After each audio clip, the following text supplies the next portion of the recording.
Hello guys, welcome to our YouTube channel Bong reaction of 2.0 তে চলে এসেছি history আরেকটা চ্যাপ্টার আমরা রিঅ্যাক্ট করতে। আমি রাজীব, আমি রিয়া। আর আজকে আমরা দেখব ব্রিটিশ আমলে যখন আমাদের ভারত বাংলাদেশ পাকিস্তান যখন এক ছিল, তখন যেভাবে সাধারণ মানুষের উপরে লুটপাট অত্যাচার করা হতো তার উপরেই আজকের একটা ভিডিও দেখবো। তো কি কারণে কারা লুটপাট করতো, কিভাবে লুটপাট করতো, পুরো বিষয়টা একদম কিভাবে সাধারণ মানুষের উপর টর্চার করা হতো, তাদের অনেক ক্ষতি করা হতো। তো আজকে পুরো ভিডিওতে আমরা সেটাই দেখবো। তো চলো ভালো করে দেখে নিই।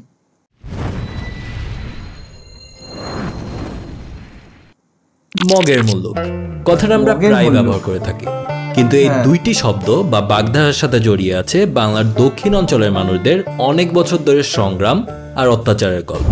এক সময় বর্তমান বাংলাদেশে থাকা চট্টগ্রামকে পুরোপুরি দখল করে রেখেছিল পর্তুগিজ ও আরাকানের জলদস্যুরা, যেখানে চট্টগ্রামের সাধারণ মানুষের উপর প্রতিনিয়ত তো আক্রমণ চলতই। আর তাছাড়াও আরাকান থেকে আসা মগদস্যুরা বর্তমানে মেঘনা নদী ও এর শাখা পোশাখা জুড়ে তাদের ত্রাস চালাতো। তাদের অত্যাচারে অতিষ্ঠ হয়ে গিয়েছিল বর্তমান চট্টগ্রাম, ভোলা, বরিশাল, বাগেরহাট, খুলনা ও যশোর থেকে শুরু করে পশ্চিমবঙ্গের হুগলি অঞ্চলের মানুষেরাও। আর সব থেকে ভয়াবহ বিষয়, এসব দস্যুরা কেবলমাত্র এটা হচ্ছে মানে জলদস্যু বলছে, নদী ভিত্তিক যেসব জায়গাগুলো আছে সেখানে লুটেরা এসে লুট করতে। এটা তো আমরা ছোটবেলায় অনেক গল্পতেও পড়েছি, যেমন জ্যাক স্প্যারো স্টোরি যেরকম হয় না, জ্যাক স্প্যারো যারা লুটেরা হয় একদম জলদস্যু যেটাকে বলা হয়। তো যাই হোক, তারাই হচ্ছে লুটপাট করতো, সেই বিষয়টাকেই ধরে তুলে ধরেছে আজকে।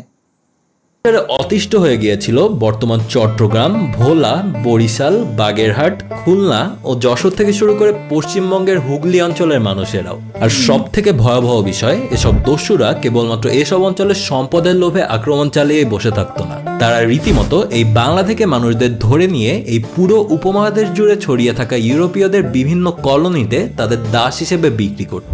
আজকের ভিডিওতে এই মগ ও পর্তুগিজ জলদস্যুদের আক্রমণের শুরু থেকে শেষটা কিভাবে হয়েছিল সেটা নিয়ে কথা বলবো। সো হ্যালো, আমি Labid Rahat and welcome to my channel. এত যেহেতু মগ করছি, এই মগ দস্যুরা আসলে কারা ছিল সেখান থেকেই শুরু করি। আর বলতে হয়, সিরিজে ভাইকিংসদের রেড দেখে পাগল হয়ে যাওয়া মানুষজন, এবার চলেন নিজেদের অঞ্চলের উপর এই মগ দস্যুদের রেড নিয়ে কিছুটা জানি। আচ্ছা, এই কথা শুনে কমেন্ট সেকশনে আবার আমাকে মারধর দেওয়া শুরু করে দিয়েন না। ভাইকিংসদের ইতিহাস নিয়েও ভিডিও আসবে চ্যানেলের পরবর্তীতে, কিন্তু যেহেতু এটা অনেক বড় একটা ইতিহাস তাই আপাতত পড়ার সময় পাচ্ছি না। তো চলুন আজকের ভিডিওতে প্রথমে যাই। মগ আসলে কারা এটা নিয়ে ইতিহাসবিদদের মাঝে বেশ কয়েকটি ধারণা প্রচলিত আছে। প্রথমত যেটা মনে করা হয়, আরাকানের যেসব বাসিন্দা চট্টগ্রাম অঞ্চলের আশেপাশে বসবাস করে তাদেরকে মগ বলা হয়ে থাকে। বুঝতেই পারছেন, এটা কিন্তু অনেক জেনারেলাইজড একটি ধারণা, কিন্তু ইউনিভার্সিটি অফ শিকাগোর এশিয়ান ল্যাঙ্গুয়েজ নিয়ে গবেষণা করতে থাকা অ্যাসোসিয়েট প্রফেসর থিবো হিউবার্ট আরও পেছনে গিয়ে মনে করেন মগেরা মূলত যে প্রাচীন মাগাধা রাজ্য ছিল সেখানের বাসিন্দা ছিল, আর এরা সবাই ছিল বৌদ্ধ ধর্মাবলম্বী। পরবর্তীতে বাংলায় বৌদ্ধ শাসন শেষ হয়ে যখন সেন রাজাদের আগমন হয় তখন এরা আরাকানে এসে অবস্থান নেয়। কিন্তু অন্যদিকে কলোনিয়াল সময়ের Indian civil service officer James Philip Mills আবার মনে করেন এই মগদের আদি জাতি হলো টাই জনগোষ্ঠী, যারা বর্তমানে থাইল্যান্ড এবং লাওস দেশের অধিকাংশ মানুষদের পূর্বপুরুষ। তো বুঝতেই পারছেন মগ আসলে কারা, এটা নিয়ে কিন্তু অনেক বিতর্কই আছে, কিন্তু এটা মোটামুটি নিশ্চিত যে আজকের আমাদের এই ভিডিওর যে সময়কাল, সেই সময়ে মগরা আরাকান আর চট্টগ্রাম দখল করে বসবাস করছিল। ফখরুদ্দিন মোবারক শাহ সর্বপ্রথম মুসলিম শাসক হিসেবে চট্টগ্রাম দখল করেছিলেন। এটা নিয়ে চ্যানেলে আলাদা একটি ভিডিও আছে, না দেখলে আই বাটন থেকে দেখে ফেলতে পারেন। ফখরুদ্দিনের পর বাংলা সালতানাত বহু বছর এই অঞ্চল শাসন করে, এমনকি বাংলা সালতানাতের এলাকা একসময় চট্টগ্রাম পার হয়ে সেই সময় আরাকান রাজ্যের বেশ কিছু অঞ্চল পর্যন্ত ছড়িয়ে পড়ে। কিন্তু পরবর্তীতে বাংলা সালতানাত যখন মুঘলদের আক্রমণে আস্তে আস্তে দুর্বল হয়ে পড়ে, তখন আরাকানেও একটি স্বাধীন রাজ্য তৈরি হয়, যার নাম কিংডম অফ ম্রাউ-উ। প্রথমে ম্রাউ-উ শহর থেকে এই রাজ্যের বিস্তার শুরু হলেও বাংলা সালতানাতের যখন পুরোপুরি পতন ঘটিয়ে মুঘলরা বাংলা শাসন শুরু করে, সেই সুযোগে পর্তুগিজদের সাহায্য নিয়ে এই রাজ্য চট্টগ্রামকেও দখল করে নেয়। এখন অনেক সময় দেখা যেত এই কিংডম অফ ম্রাউ-উকে এই নামে না ডেকে অনেকেই আরাকান রাজ্য বলেও ডাকতো। এ কারণে আরেকটি যে কনফিউশনের কথা শোনা যায়, যে অনেকেই মনে করে যে চট্টগ্রাম একসময় আরাকানের অংশ ছিল। এই ধারণাটা কিন্তু সম্পূর্ণই ভুল। চট্টগ্রাম সবসময় আরাকান থেকে পুরোপুরি আলাদা একটা অংশ ছিল, কিন্তু এই সময় আরাকানের শাসকেরা এই অঞ্চলটা দখল করে রাখার কারণে এমনটা কিন্তু অনেকেই বলতে শুনবেন। এটা নিয়ে কনফিউশনের আসলে কিছু নাই, চট্টগ্রাম সবসময় আরাকান থেকে আলাদা একটি অঞ্চল। তো ম্রাউ রাজ্যের চট্টগ্রাম দখলের আগ থেকেই এখানে পোর্তো গ্রান্দে ছিল পর্তুগিজদের এই অঞ্চলে বাণিজ্য ঘাঁটি। আর এই অঞ্চলের নিয়ন্ত্রণ নেওয়ার পর আরাকানের রাজা পর্তুগিজদের পূর্ণ স্বাধীনতা দিয়ে দেয়। যেহেতু বাংলার মূল অঞ্চলে মুঘলদের কারণে আরাকানরা দখল করতে পারেনি, তাই তারা দস্যুতার পথ বেছে নেয়। এর আগে থেকেই আফ্রিকার পশ্চিম উপকূল সহ প্রায় সারা বিশ্বেই পর্তুগিজদের জলদস্যুতার বেশ দুর্নাম শোনা যেত। আর বাংলার এই অংশেও এরপর থেকে পর্তুগিজদের সাথে যোগ দেয় আরাকানের মগ দস্যুরাও। প্রথমেই চট্টগ্রামে চালানো হয় চরম লুটপাট, আর সেখানে পর্তুগিজ দুর্গ আরও বেশি শক্তিশালী করে গড়ে তোলা হয়। এই সময়কালে গোয়া, সিলন, কোচিন এবং মালাক্কা সহ যত অঞ্চল ছিল সব জায়গা থেকে দস্যু, খুনি ও অপরাধীদের জন্য চট্টগ্রাম ও এর পাশেই অবস্থিত দায়াঙ্গা অঞ্চল একেবারে স্বর্গ হয়ে ওঠে। 1600 সালের পর থেকে মগ সহ এসব দস্যুদের হঠাৎ চালানো আক্রমণে মানুষজন এতটাই অতিষ্ঠ হয়ে পড়ে যে সেই সময় কৃষির জন্য সব থেকে উল্লেখযোগ্য যে এলাকা ছিল বাকেরগঞ্জ প্রায় জনশূন্য হয়ে যায়। যারা জানেন না, সেই সময়ের বাকেরগঞ্জ বলতে বর্তমান বরিশাল বিভাগের বেশ বড় একটা অংশকে কিন্তু বোঝানো হয়। তো এমন কৃষির জন্য উর্বর একটি অঞ্চল পুরোপুরি জনশূন্য হয়ে যাওয়ার মানে হয়তো বুঝতেই পারছেন সেই সময় এইসব দস্যুরা কি পরিমাণ মানুষকে পাচার করেছিল। চলুন একটি সামান্য পরিসংখ্যান দিই। 1621 থেকে 1624 সালের মাঝে চট্টগ্রাম থেকে প্রায় 42,000 বাঙালিকে দাস হিসেবে বিক্রি করা হয়। এই 42,000 মানুষকে মগ ও পর্তুগিজ দস্যুরা বাংলার দক্ষিণ অঞ্চলের বিভিন্ন জেলা থেকে ধরে এনেছিল। আর সেই মধ্যযুগে এসব দাসদের উপর কেমন অত্যাচার চালানো হতো সেটা নিয়ে কিন্তু আমি আমার চ্যানেলের অ্যাটলান্টিক স্লেভ ট্রেড নিয়ে করা ভিডিওটিতেই বলেছিলাম। একটি মজার ব্যাপার হলো, এই অ্যাটলান্টিক স্লেভ ট্রেড নিয়ে আজকের দিনে অনেক আলোচনা হলেও আমাদের বাংলাতেই যে এমন একটি দাস ব্যবসা প্রচলিত ছিল সেটা নিয়ে কিন্তু অনেকেই জানে না। তো এখন আমি আপনাদের কি করতে বলবো হয়তো অনেকেই বুঝতে পারছেন। হ্যাঁ, এই ভিডিওটি শেয়ার করে দেন যাতে আপনার ফ্রেন্ড লিস্টের আর আশেপাশে আরও বেশি মানুষ এই সময়কালটা নিয়ে জানতে পারে।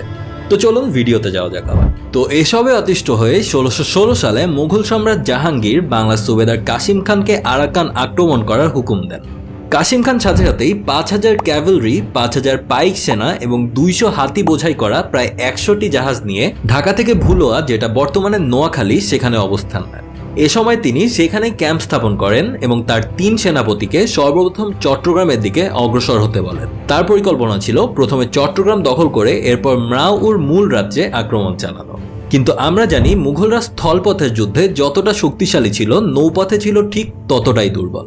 অন্যদিকে আরাকানের মগেরা আর তার সাথে পর্তুগিজরা যোগ হয়ে আরাকানের নৌবাহিনী ছিল এই অঞ্চলের নৌপথের ত্রাস।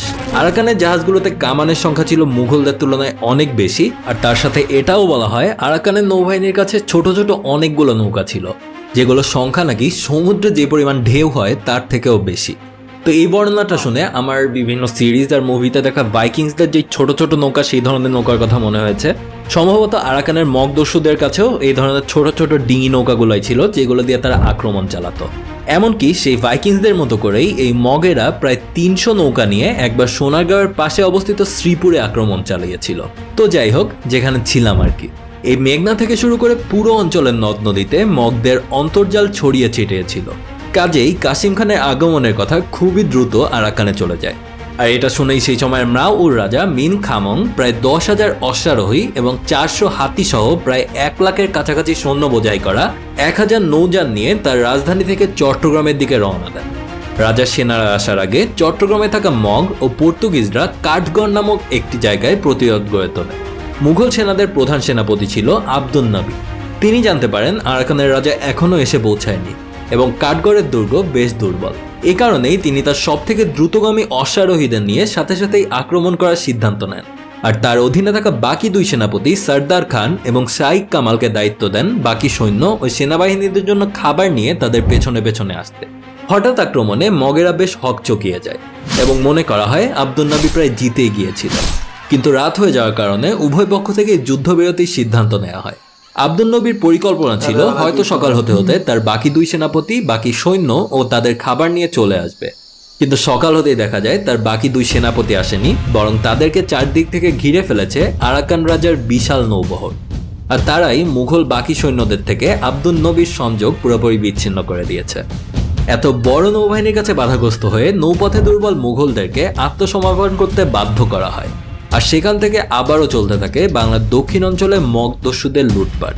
প্রায় আরও 50 বছরের জন্য বাংলার মানুষ নির্যাতিত আর দাস হিসেবে বিক্রি হতে থাকে মগদের হাতে। কিন্তু সময়ের সাথে সাথে মগদের পর্তুগিজদের ওপর নির্ভরশীলতা কমে যায়।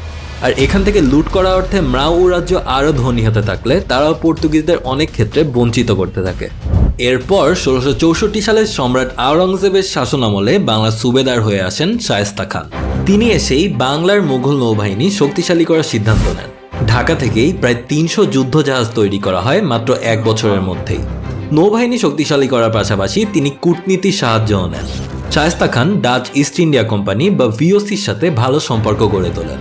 1665 সালে তিনি নিজের জাহাজ সহ ভিওসির যুদ্ধ জাহাজগুলো নিয়েও সন্দ্বীপে আক্রমণ করেন এবং এখান থেকে আরাকানি মগদেরকে বিতাড়িত করেন। এর আগেই বলেছিলাম মাঝে আরাকান আর পর্তুগিজদের মাঝে সম্পর্ক খারাপ হয়ে যায়। এর মাঝেই একবার মুর নামক একজন পর্তুগিজ ক্যাপ্টেন আরাকানিদের সাথে যুদ্ধে জড়িয়ে পড়ে এবং তিনি চট্টগ্রামের পাশেই বেশ কিছু আরাকানি জাহাজে আগুন দিয়ে পালিয়ে যান ভুলুয়া বা নোয়াখালীর দিকে। শায়েস্তা খান এই সুযোগের সদ্ব্যবহার করেন। তিনি ক্যাপ্টেন মুরকে মগদের আক্রমণ থেকে বাঁচানোর জন্য সুরক্ষা দেন, আর এর বিনিময়ে শায়েস্তা খান তার বাহিনীর দিকে ডাচদের পাশাপাশি পর্তুগিজদের সমর্থনও নিশ্চিত করেন। তো সবকিছু ঠিকঠাক করে 1665 সালের ডিসেম্বরে শায়েস্তা খান এক বিশাল সামরিক আগ্রাসন চালান চট্টগ্রামের দিকে। তার বাহিনীতে এ সময় ছিল 288টি মুঘল জাহাজ এবং প্রায় 40টি পর্তুগিজ ও ডাচদের উন্নত জাহাজ। এই বিশাল নৌবাহিনীর দায়িত্ব দেওয়া হয় তার সেনাপতি ইবনে হুসাইনকে। আর অন্যদিকে স্থলপথে সৈন্য নিয়ে যাত্রা করেন শায়েস্তা খানের ছেলে বুজুর্গ উমেদ খান। আর শায়েস্তা খান নিজে দায়িত্বে থাকেন ঢাকা থেকে তার বাকি জাহাজে করে চট্টগ্রামের পথে যাওয়া বিশাল বাহিনীর খাবার ও অন্যান্য গুরুত্বপূর্ণ জিনিস পাঠানোর জন্য। এই দুই দিকের বিশাল বাহিনীর আক্রমণে চট্টগ্রাম বন্দর সহ পুরো শহর মুঘলরা জয় করে নেয়। আর তার সাথে চট্টগ্রাম ছেড়েও বর্তমান মিয়ানমারে অবস্থিত কালান্দার নদী পর্যন্ত এলাকা মুঘলরা জয় করে নেয়। আর এর সাথেই চট্টগ্রামের ওপর মগদের উৎপাতের সমাপ্তি হয়। আর পর্তুগিজদের সাথে আগে থেকেই শায়েস্তা খান চুক্তি স্বাক্ষর করে রাখার কারণে তারাও কেবলমাত্র সঠিক বাণিজ্য ছাড়া আর সকল ধরনের কুকর্ম ছেড়ে দিতে বাধ্য হয়।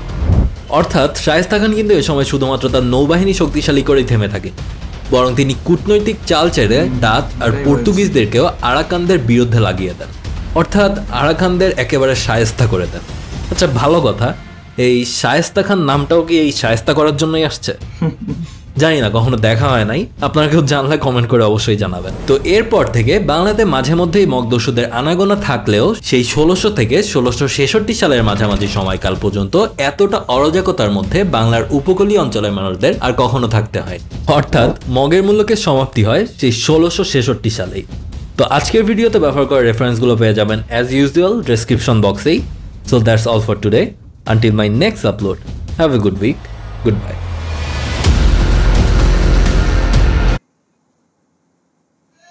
খুব সুন্দর, খুব সুন্দর, মানে অনেক কিছু জানতে পারলাম এই 10-12 মিনিটের ভিডিওটার মধ্যে।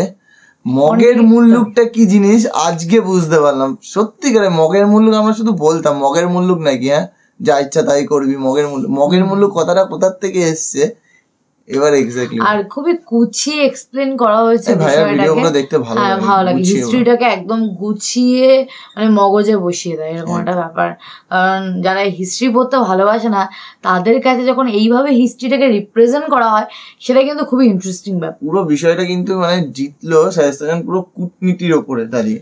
দেখো, যুদ্ধে যেমন বল দরকার তেমন একটু কিছু ক্ষেত্রে কূটনীতি বুদ্ধিও দরকার আছে, না হলে যুদ্ধ চলে না। মানে ওই বলে না, যুদ্ধ আর প্রেমে কোনো কিছুই মানা হয় না, সাম দাম দান ভেদ যা ইচ্ছা করা যায়, এরকম একটা ব্যাপার। যাই হোক, ভালো ভিডিওটা ভালো ছিল। তোমরা কতজন, মানে তোমাদের কতজনের ভালো লেগেছে সেটা কমেন্ট বক্সে জানিও, আর কতজনের জানা ছিল এই হিস্ট্রিটা সেটাও কিন্তু কমেন্টে জানিও। ঠিক আছে, তো চলো এই ভিডিওটা এখানে শেষ করছি। সুস্থ থেকো, ভালো থেকো, দেখা হবে নেক্সট ভিডিওতে। ততক্ষণের জন্য টাটা।